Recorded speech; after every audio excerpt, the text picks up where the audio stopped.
Bonsoir. Alors je vais vous parler de mon projet que j'ai fait au Niger. Euh, euh, donc c'est un projet qui avait pour thème l'analyse des techniques d'irrigation et d'aide aux populations rurales. Je vais vous expliquer plus en détail ce que c'est, ça paraît un peu compliqué comme ça. Juste commencer par vous montrer déjà le Niger où il est, pour ceux qui l'auraient oublié. Donc c'est un pays qui est au nord de l'Afrique, c'est un grand pays, c'est le cinquième plus grand d'Afrique. Il est composé il est entouré de nombreux autres pays comme l'Algérie, la Libye, le Tchad, le Mali, le Bénin et le Nigeria. Euh, c'est un pays donc, qui fait 2 fois la taille de la France, mais qui est à 80% désertique, donc composé du Sahara et du Sahel. Donc, qui est le Sahel, c'est la limite, c'est la fin du Sahara, du désert du Sahara. La capitale, c'est Niamey, donc qui est au sud-ouest. Et où vous voyez les axes de communication au sud-ouest, au sud du Niger, c'est là où il y a en fait de l'eau et où il y a la plupart des habitants qui habitent. Là, c'est simplement des paysages pour vous montrer, un peu vous donner une idée de comment c'est au Niger. Donc, on a des paysages désertiques, mais aussi beaucoup d'herbes et un grand fleuve, le Dal Bosso, qui traverse le Niger. Et là, voilà des exemples typiques de personnes qu'on croise au Niger. Alors, moi, j'ai donc fait une étude et une analyse de plusieurs projets, en particulier dans le domaine de l'irrigation, en relation avec des questions de sécurité alimentaire. Le but était d'élaborer une stratégie d'appui aux activités de contre-saison, en épaulant des actions génératrices de revenus, donc pour les paysans, et afin de soutenir la lutte contre l'insécurité alimentaire et la pauvreté en milieu rural. Donc, comme l'a dit avant Christian Filippini, le contexte était un peu spécial au Niger. Premièrement, il y a la plus grande famine de l'histoire du Niger. Il y a plus de la moitié de la population qui est touchée par ça. Donc c'était difficile d'implanter des techniques d'irrigation vu qu'on devait travailler dans leurs champs et que sans leurs champs, ils ne peuvent pas manger, tout simplement. Il y a eu de nombreuses inondations. Il y avait 200 000 sans-abri quand on y est allé. Et on a eu aussi donc beaucoup de problèmes pour voyager dans la région où on voulait aller, vu que c'était une région avec beaucoup d'eau. Et pour empirer tout ça, on va dire, il y avait des menaces d'Al-Qaïda. Donc le pays, et dans le pays, il y a Al-Qaïda au Maghreb islamique, c'est une des branches d'Al-Qaïda. Et ils avaient dit quelques jours avant qu'on arrive qu'ils allaient viser tous les blancs du pays. Donc c'était pas évident, on n'a pas pu faire tout ce qu'on voulait. On a dû restreindre, adapter notre projet selon voilà, les directives de sécurité.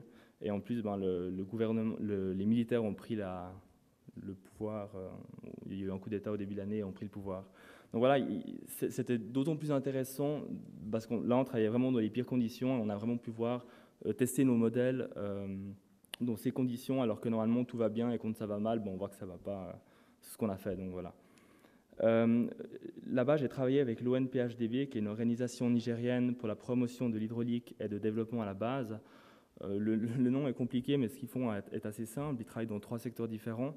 Le premier étant un secteur environnemental où ils s'occupent de repousser en fait la désertification du pays. Il faut savoir qu'au Niger, il y a 200 000 km² qui sont chaque année, 200 000 hectares pardon, qui sont chaque année pris sur le pays, donc de désert. Ça fait, pour donner un ordre de grandeur, 3 fois et demi le lac Léman. Donc chaque année de désert gagné.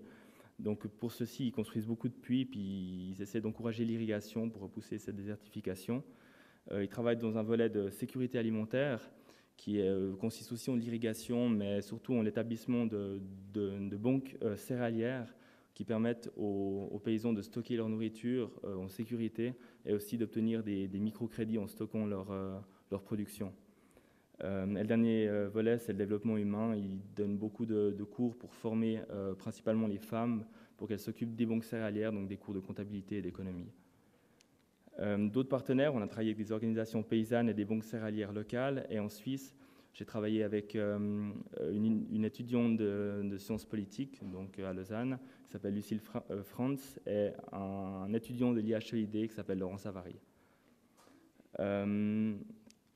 Alors, qu'est-ce que j'ai fait concrètement? Donc, le projet peut se découper en 3 phases. On a commencé par une phase de reconnaissance où le but était d'identifier les sites sur lesquels nous allions étudier. ça paraît tout bête, mais en fait, on avait simplement les coordonnées GPS et on a dû... il n'y a pas de carte dans le GPS, donc on a dû aller créer nous-mêmes, cartographier la région et voir les différents villages où ils étaient, parce qu'il n'y a rien qui est précis. Et donc on a pu créer au début une carte qui était simple, et puis après on a un peu compliqué la carte selon nos allées et venues dans la région. Une fois cette reconnaissance faite, on est passé à la phase d'étude, donc qui a commencé par en fait analyser les différents projets qui existaient déjà et voir leur fonctionnement. Donc on a fait une analyse de la viabilité économique de l'irrigation, en voyant si ça fonctionnait, si oui, combien ça coûtait de développer cette technique. Et après, on a fait aussi d'autres études pour voir notamment la capacité d'innovation des populations locales et voir les processus de réappropriation des infrastructures laissées par les organisations. Et les résultats, alors on a élaboré une stratégie d'appui visant à soutenir la lutte contre l'insécurité alimentaire et la pauvreté en milieu rural qu'on a donné à ces associations paysannes. Et on a essayé aussi, en plus de renforcer les capacités de dialogue des organisations paysannes et de l'ONPHDB en leur donnant des cours de comptabilité, d'économie, mais aussi de création de sites internet, de cartographie afin de pouvoir en fait crédibiliser leur discours face aux bailleurs de fonds et autres partenaires. Donc voilà.